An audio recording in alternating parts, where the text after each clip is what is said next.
Good evening, this is Holly, and this is Moss Moon ASMR.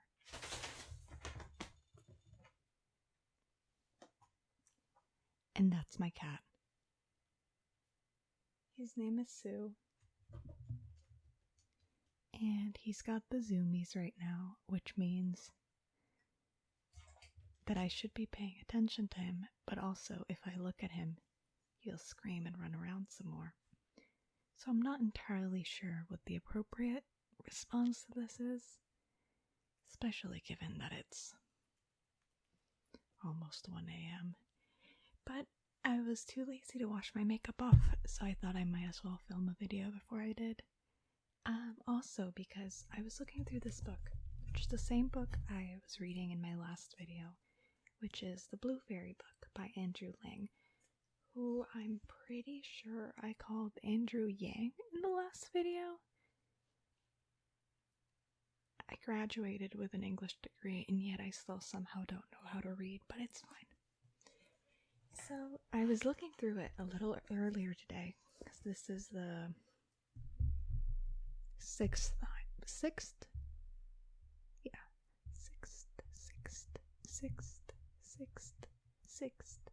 time that I've tried to record this video. Mostly I've been interrupted by my cat. I was also interrupted by my brother at one point because we've been playing Red Dead Redemption together during quarantine. He is much better at video games than I am. I'm mostly just an Animal Crossing fanatic, and that's about it. I follow it through its consoles, and that's about it. But Red Dead Redemption, the second one, I haven't played the first Red Dead game. First two, I guess, technically. I really want to now, but I played this one with my brother, and it was a really, really great time. And we technically finished it today, even though we've been playing it for a really long time, partially because I'm really bad at video games, because I keep having to look down because I forget where all of the buttons are. Also because I don't understand strategy.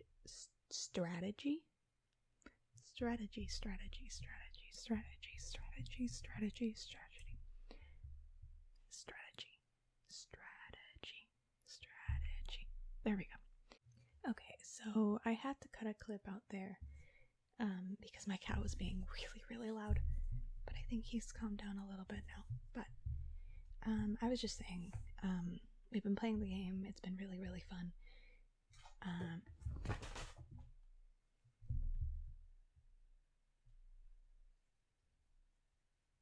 I'm just gonna keep going and try my best because this is... I'm sorry, baby. You want some attention? I just gave you dinner. I know you're really hyper today, aren't you? You're giving me really intense eyes right now. I'm not entirely sure what to do with this information. With this reaction. You okay? Also, yes, I am wearing an anime shirt. It's from Revolutionary Girl Utena. This is one of my favorite shirts, and it is from my favorite anime. Anyway, video games and anime. Can I be any more relatable? Baby boy. Okay, I'm gonna play this back later and see if any of this footage is actually usable. Hopefully it is. Anyways. I forgot what I was saying.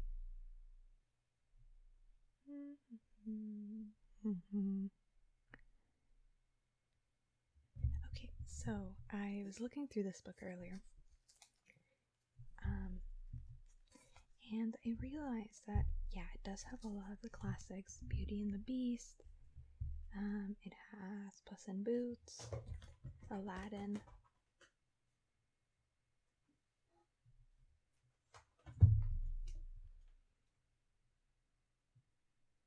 When I try to play with you, I get nothing. Because you do not wish to play when I wish to play. And yet it is 1 a.m. We shall try our best. Anyways, there's Cinderella, there's Aladdin, And I realized that the story for Little Red Riding Hood is actually really short. So I thought I would get that one done today, just because it's really, really small. The East of the Sun version. The East of the Sun story I read relatively recently, and I really like it, but it's a little bit on the longer side, so I might wait to make that its own like dedicated longer video. Let's see. Little Red Riding Hood. Okay.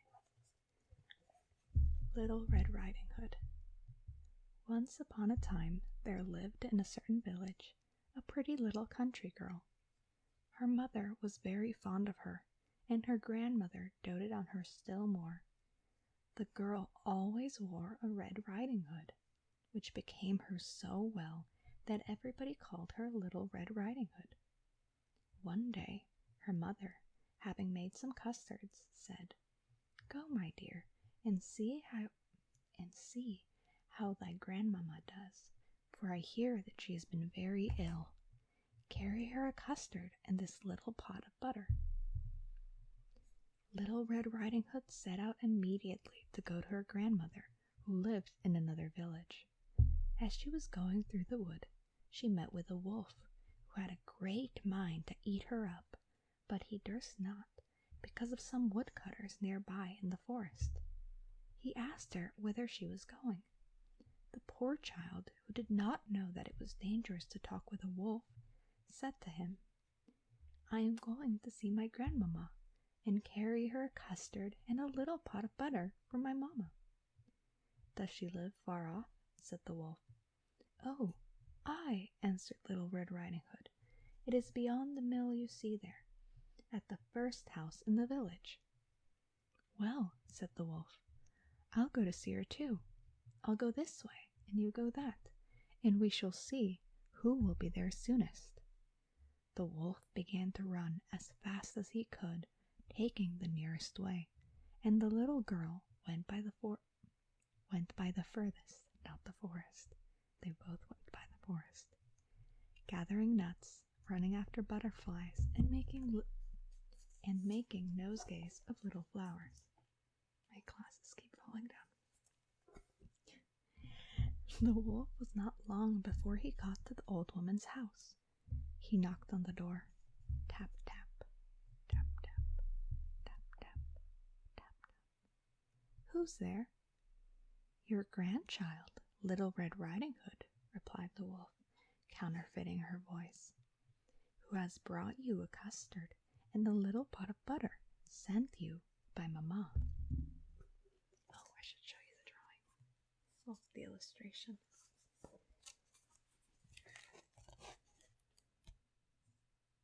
Okay, hopefully you could see it and it wasn't too blurry. The good grandmother, who was in bed because she was somewhat ill, cried out, "Pull the bobbin and the latch will go up." The wolf pulled the bobbin and the door opened, and then presently he fell upon the good woman and ate her up in a moment. He then shut the door and went into the grandmother's bed. Little Red Riding Hood came some time afterward and knocked at the door.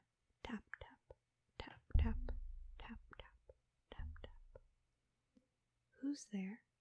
Little Red Riding Hood, hearing the voice of the wolf, was at first afraid, but believing her grandmother had got a cold and was hoarse, answered, "'Tis your grandchild, Little Red Riding Hood, who has brought you a custard and a little pot of butter."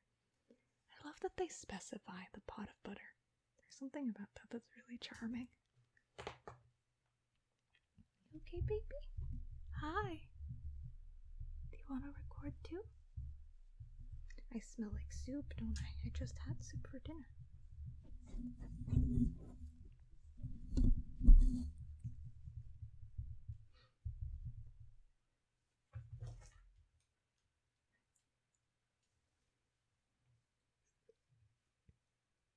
I see him and my heart just fills with so much love. Which I know it sounds so cheesy, but it's so true. I just love him so much. Anyways, where was I? He's just so cute. The wolf cried out to her, softening his voice as much as he could. Pull the bobbin and the latch will go up. Little Red Riding Hood did so. The wolf, seeing her come in, said to her, hiding himself under the bedclothes, put the custard and the little pot of butter upon the stool and come lie down with me. Little Red Riding Hood undressed herself and went into the bed, where, being greatly amazed to see how her grandmother looked in her night-clothes, she said to her, Grandmamma, what great arms you have got! That is the better to hug thee, my dear. Grandmamma, what great legs you have got! That is to run the better, my child. Grandmamma, what great ears you have got! Yes?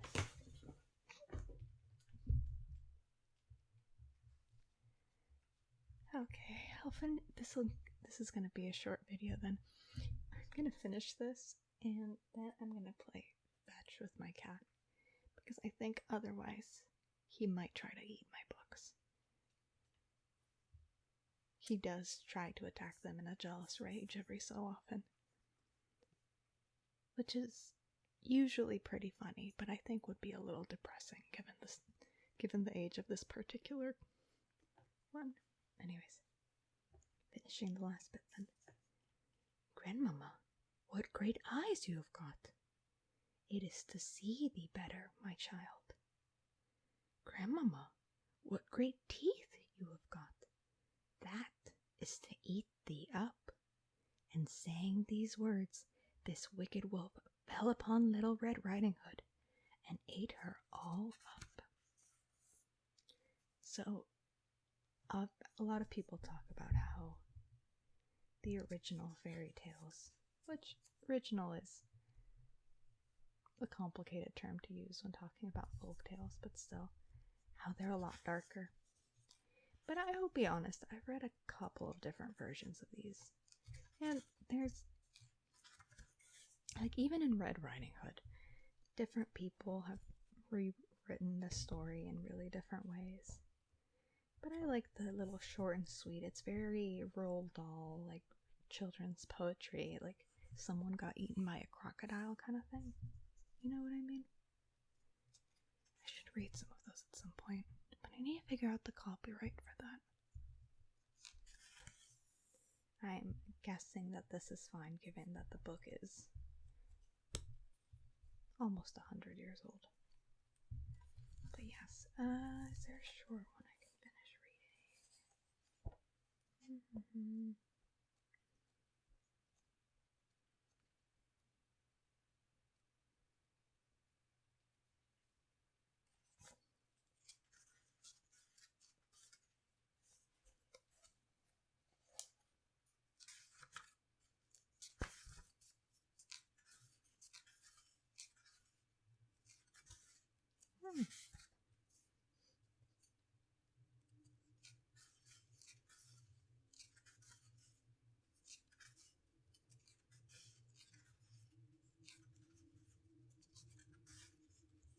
Let's see. I feel like I'm holding a baby. I have to support the head.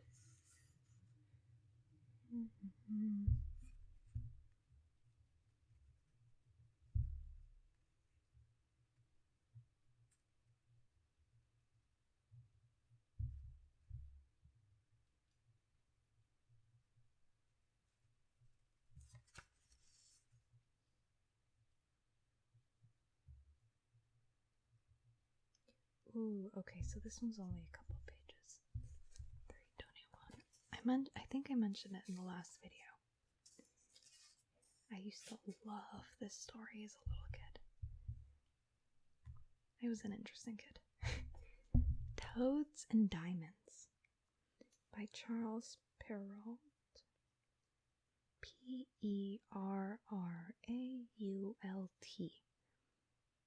I have no idea how to speak French. I'm assuming that's French. Perrault. Also, that's the only information given. It doesn't say whether this was from a book, where this specifically came from, but toads and diamonds. There was once upon a time a widow who had 2 daughters.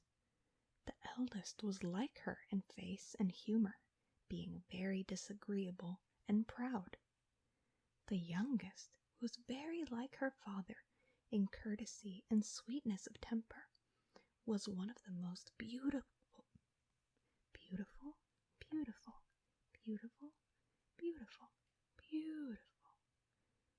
She was one of the most beautiful girls ever seen. This mother doted on her eldest daughter, and at the same time had a horrible dislike for the youngest. She made her eat in the kitchen and work continually. Among other things, this poor child was forced twice a day to draw water above 1.5 miles away from the house and bring home a pitcher full of it. One day, as she was at this fountain, there came to her a poor woman who begged of her to let her drink. "Oh, aye, with all my heart, goody," said the pretty little girl, and rinsing immediately the pitcher, she took up some water from the clearest place of the fountain and gave it to her, holding up the pitcher all the while that she might drink the easier. The good woman, having drunk, said to her, "You are so very pretty, my dear, so good and so mannerly, that I cannot help giving you a gift." For this was a fairy who had taken the form of a poor countrywoman to see how far the good manners of this pretty girl would go. "I will give you for gift," continued the fairy, "that at every word you speak there shall come out of your mouth either a flower or a jewel."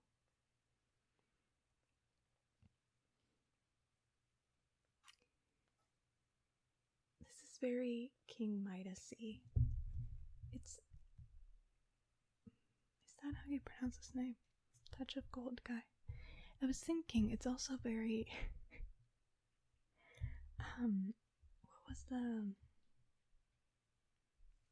it's very Ella Enchanted, those those gifts that aren't really gifts. Yeah. When this pretty girl came home, also the whole fairy tale thing and its focus on beauty and how the beauty on the outside represents the beauty within and how often that's a trope is harmful. It's an easy shorthand, but it's also really sad to look at. I'm glad we're getting more and more aware of that and are trying to move past that, but it's still a little if I ever read this to my kids in the future, I would still read them the stories. I love the stories, I'm reading them now, but I would probably just add in a little comment being like, "Hey, these stories say this. How does that make you feel? Do you think this is okay?" Again, an unrelated tangent. This was supposed to be a shorter video. Okay. When this pretty girl came home, her mother scolded her for staying so long at the fountain. "I beg your pardon, Mamma," said the poor girl, "for not making more haste." And in speaking these words, there came out of her mouth 2 roses, 2 pearls, and 2 diamonds. "What is it I see there?" said her mother, quite astonished. "I think I see pearls and diamonds come out of the girl's mouth. How happens this, child?" The girl told her frankly all the matter, not without dropping out infinite numbers of diamonds. "In good faith," cried the mother, "I must send my child thither. Come hither, Fanny. Look what comes out of thy sister's mouth when she speaks. Wouldst not thou be glad, my dear, to have the same gift given to thee? Thou hast nothing else to do but go and draw water out of the fountain, and when a certain poor woman asks you to let her drink, to give it to her very civilly."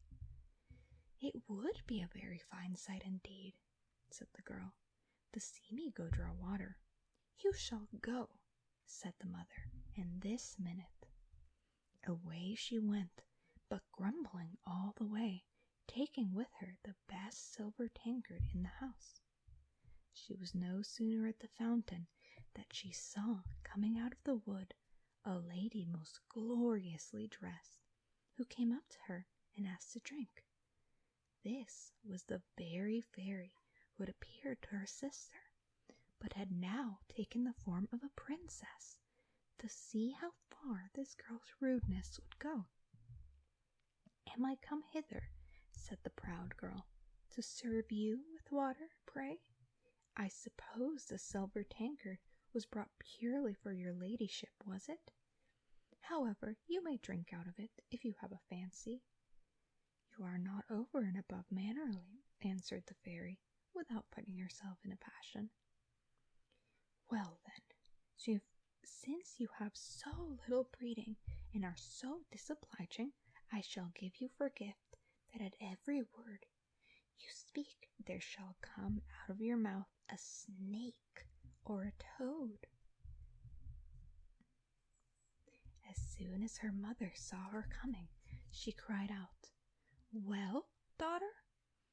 "Oh, mother," answered the girl, throwing out of her mouth 2 vipers and 2 toads. "Oh, mercy!" cried the mother. "What is it I see? Oh, it is that wretch, her sister, who has occasioned all this, but she shall pay for it." And immediately she ran to chase her. The poor girl fled away from her and went to hide herself in the forest, not far from there. That makes more sense. The king's son, then on his return from hunting, met her, and seeing her so very pretty, asked her what she did there alone, and why she cried. "Alas, sir, my mamma has turned me out of doors." The king's son, who saw 5 or 6 pearls and as many diamonds come out of her mouth, desired her to tell him how that happened. She thereupon told him the whole story, and so the king's son fell in love with her, and considering with himself that such a gift was worth more than any marriage portion, conducted her to the palace of the king, his father, and there married her. As for her sister, she made herself so much hated that her own mother turned her off, and the miserable girl, having wandered about a good while without finding anybody to take her in, went to a corner of the wood and died. Again, a really cheerful ending to the story. Okay. It's late and I really need to get some sleep. Hopefully this helps you get some sleep, or at least just relax for a little while. I'm going to try to put up another video soon. Again, if you have any suggestions, any stories you would like me to read, or anything, I would really appreciate reading some comments. That's all for tonight. Have a good night.